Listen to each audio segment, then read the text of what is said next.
lot of you hanging on. We'll go right to the phone calls. First up is Scott, listening in Longview, Texas on Bot Radio. Hi, Scott. Hello. I was wondering if you could tell me what you know and think about the local churches that are related to the Watchman Nee and Witness Lee movement, including whether or not they are just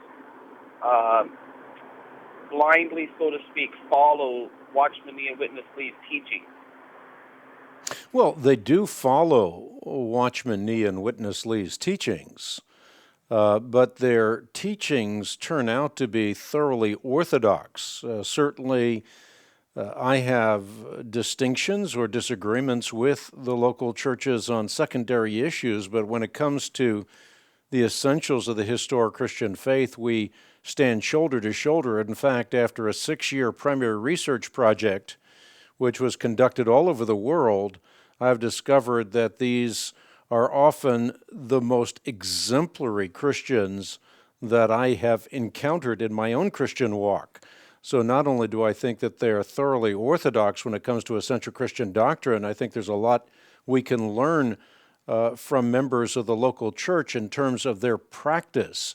Practices like prayer reading, for example, which becomes a method by which they internalize the Word of God, not only get into the Word of God, but get the Word of God into them. We actually did a 6-year, as I just alluded to, research project that ended up in a journal with 3 words splashed across its cover. Those 3 words are, "We were wrong."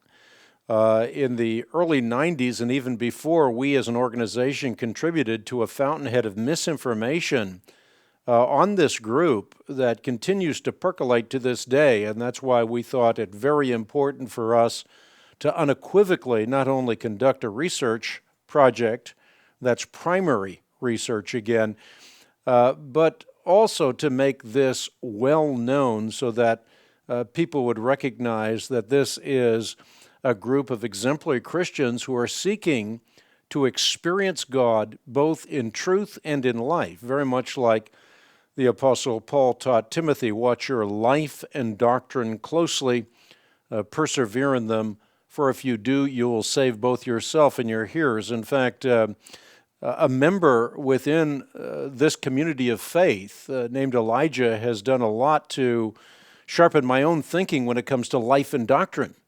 It is true that doctrine matters or truth matters, but life matters as well. And again, these are 2 tracks that the Apostle Paul trained young Timothy to run well on, or to ride well on, to extend the metaphor, which is we need not only right doctrine, but we also need a life and love corresponding to right doctrine. Very good. And is that research available on your website? Yeah, you can get it on the World Wide Web at equip.org, and there are 2 articles. One is a complete journal that is devoted to this subject based on our primary research. Another is an article that I did in a subsequent journal, and it's based on an acronym, DISCERN. And I think this is an important article as well. The reason being is that we live in an age of information overload.